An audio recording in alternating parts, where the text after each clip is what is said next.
the 2013 to 2017 Lexus LS 460.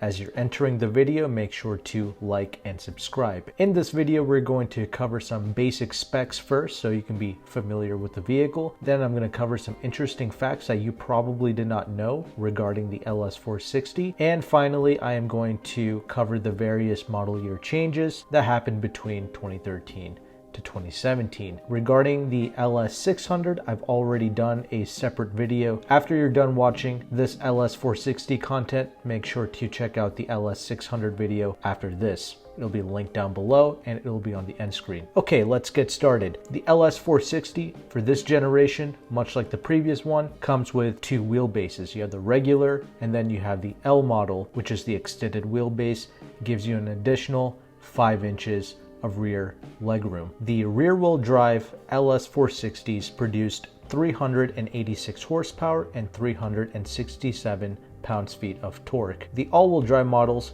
produced 360 horsepower and 347 pounds-feet of torque. This naturally aspirated 4.6 liter V8 engine is what makes this generation so special, because this is, well, the last LS to come with a V8 or a naturally aspirated V8 engine. Now with this V8 engine, Lexus does recommend utilizing 91 octane premium fuel. We have a 22.2 gallon fuel tank, and the fuel economy for the 460s was 16 in the city, 24 on the highway. That's for the rear-wheel drive models. The MPG drops by 1 if you get the all-wheel drive, so you get 16, 23 highway on the all-wheel drives.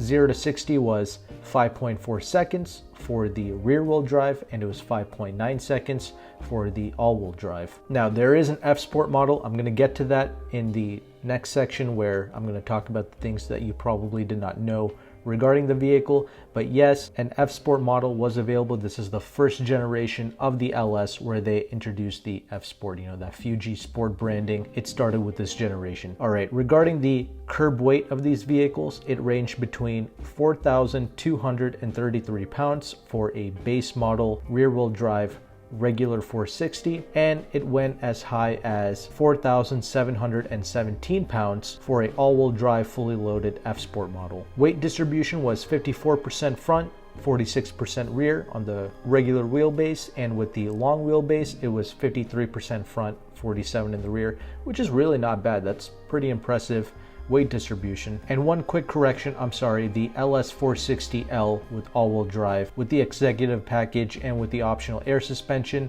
that is the heaviest model at 4,894 pounds, just so you know. The previous generation LS was the first car in the world to introduce a 8-speed automatic transmission. We continue to see that 8-speed being utilized here in this 2013 to 2017 model. The suspension was proper. We had a multi-link suspension in the front and a multi-link suspension in the rear. Standard, the vehicle came with regular coil suspension, but air suspension was also available. Both vehicles ride amazing, whether you get the regular or the air ride. And coefficient of drag was always super low with these LS models. Here for the 2013, it was 0.26. That's very low, very impressive, keeps the wind noise down, and helps with the overall refinement. Okay, those were all of the basic specs that I wanted to share with you regarding the LS 460. Now let's go ahead and let's talk about some of the things that you probably did not know. With this vehicle, we actually see approximately 3,000 changes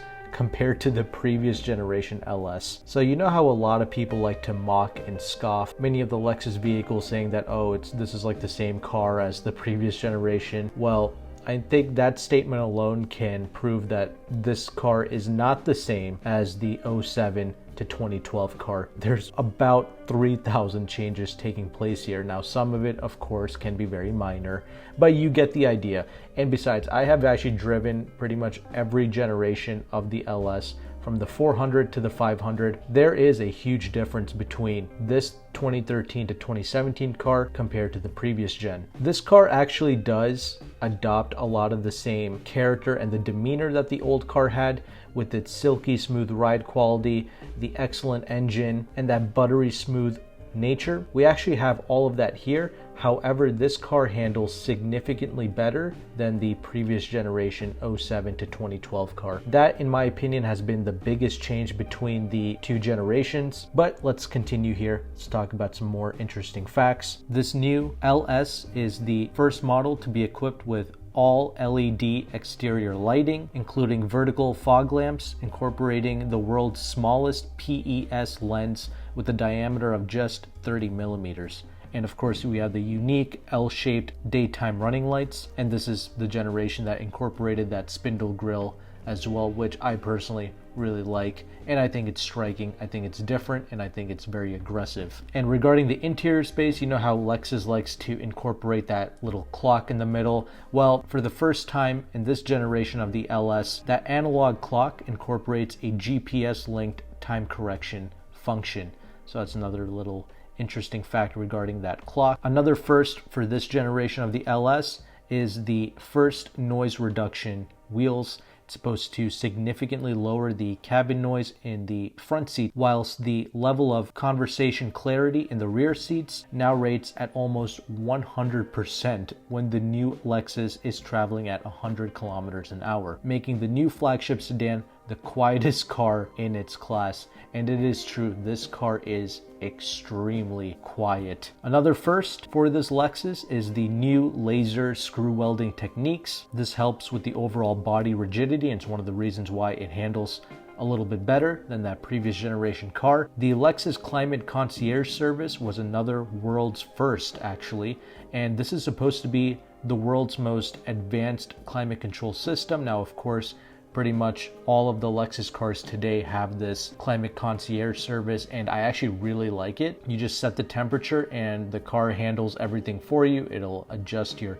heated seats, your ventilated seats, your vent temps, you know, all of these things. It handles it so perfectly to give you a very comfortable space in the interior. As you can see here, I'm covering all of the features of this LS that was technically first for this car, for this generation, and in some cases even in the world. And another world's first with this Lexus LS is the Advanced Illumination System, AIS. This is the new champagne white interior lamps and the dynamic LED instrument panel lighting. The AIS LED interior lighting is supposed to greet the occupants even before the car is unlocked, activating and fading thereafter in sequence with the vehicle starting procedure.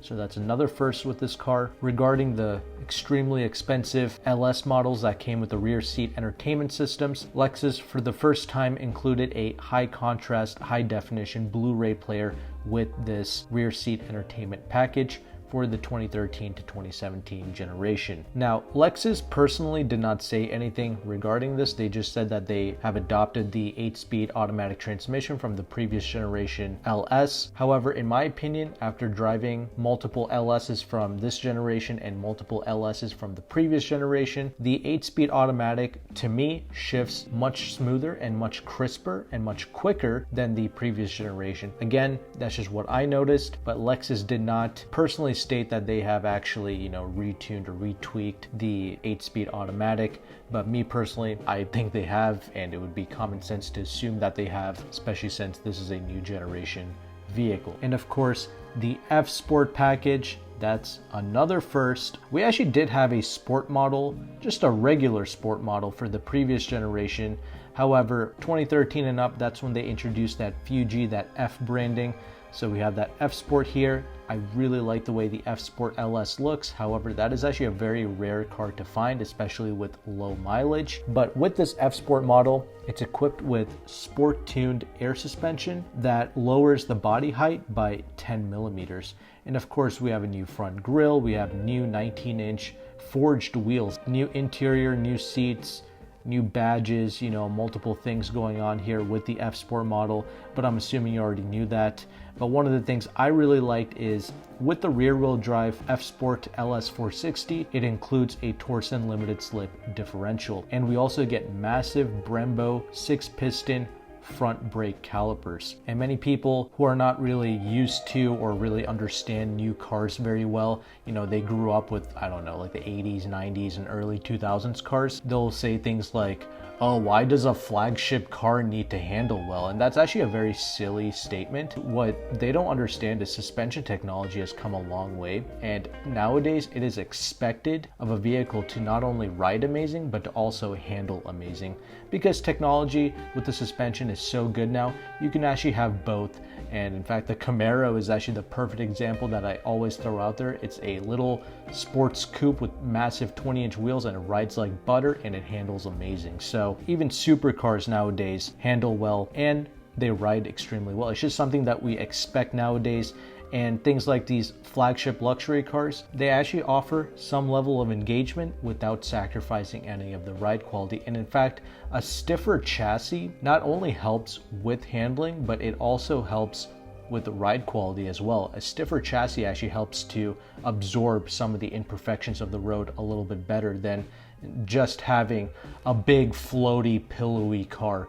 Like, that's actually not that ideal for maximum ride quality achievements. So that's something that many people misunderstand and misinterpret. Cars should all ride amazing, and they should also handle very well too, especially for this modern era. Okay, back to the LS. With the F Sport, another thing that many enthusiasts, I suppose, will enjoy is the engine intake sound creator, which uses a damper to amplify the vibration of the intake pulse and introduce it as a pleasing note into the cabin.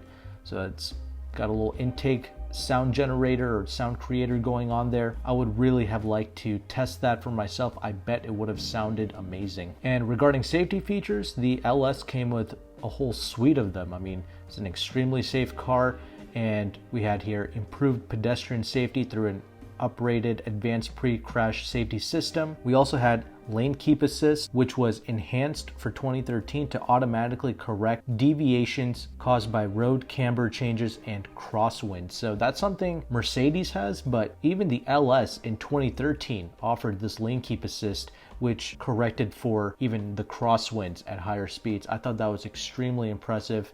And blind spot monitoring and a Lexus night view system were available, but it was not standard. And finally, one last little interesting fact I want to share with you regarding the interior space was the Shimamoku finished wood. I probably said that wrong. This is fine traditional Japanese craftsmanship. Shimamoku, if I'm saying that correctly, it translates to striped wood, which involves the painstaking layering and angled cutting of dark and light shaded wood veneers in a unique process which involves 67 manufacturing steps over the course of 38 days. Over a month for the manufacturing process of this wood finish. That is pretty crazy, and at the same time kind of sad, because a lot of these high-end luxury vehicles, you know, like Lexus, Mercedes, Rolls-Royce, Bentley, a lot of these cars that inject so much high-level craftsmanship into their vehicles, taking days, weeks, months,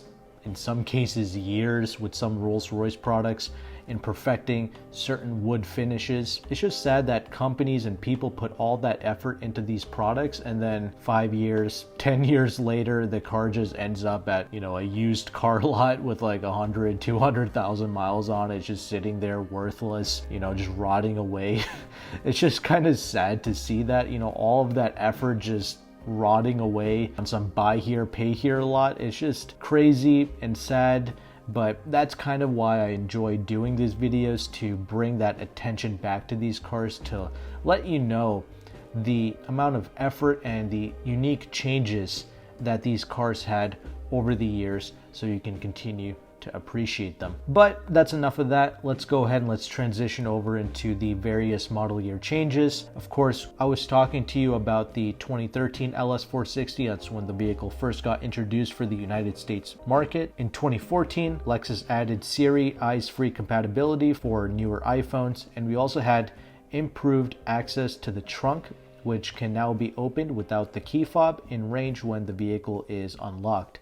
And there's also some minor interior trim changes as well. So those are your 2014 updates. In 2015, Lexus introduced the Crafted line model, which builds upon the F Sport package. This adds special color schemes and matching tummy luggage. You know what I'm talking about, that fancy expensive luggage company. They included that, and the navigation system has new software for 2015. There's also a new customizable home screen, and we also have Slacker internet radio. Lexus also introduced the N-Form remote app in 2015. This allows you to control certain aspects of the vehicle through your smartphone. And finally, we also saw an update for the rear view camera. It now has the dynamic grid lines, so when you're turning the vehicle, the lines will also change with it. 2016 is kind of an important year, especially on paper, but let's go through it. We have a new enhanced infotainment system with full screen navigation, and we also get new buttons that say enter and back on it. And of course, for this generation of the LS, we saw the new 12.3-inch infotainment being introduced. Many people don't like the remote touch interface. Me personally, I never really had an issue with it. I thought it was easy and intuitive, but apparently most people don't agree with me. But for 2016, you got an enter and a back button. They also gave you optional run flat summer tires if you wanted, and that Lexus N-Form app will also show you maintenance alerts now, as well as the overall vehicle status reports for the 2016 LS 460s. And the most important change for me anyway in 2016 was Lexus started to utilize more adhesives in the chassis, which made the chassis stiffer for the 2016 model years. And that means this 2016 LS 460 should handle better than the previous cars. But in my testing, a 2017 LS and a 2013 LS drive identical. This is one of the few cars I've tried where for all the model years that the car was available, it drives pretty much identical. The Toyota Avalon was a lot like that as well. A 2014 Avalon and a 2021 Avalon drove very similar actually. And finally, in 2017, we saw no new changes. That was the last model year of this LS 460. However, the LS 600 model was not produced for 2017. That ended production in 2016, just so you know. And that's everything I wanted to share with you regarding the 460, the last V8 powered Lexus LS. Let me know your thoughts in the comment section below. If you're an owner, let us know how it's holding up for you. If you've had any issues with the car, let us know about that. But thanks again for watching. I'll have the LS 600 video on the end screen here. Click on it and I will see you there.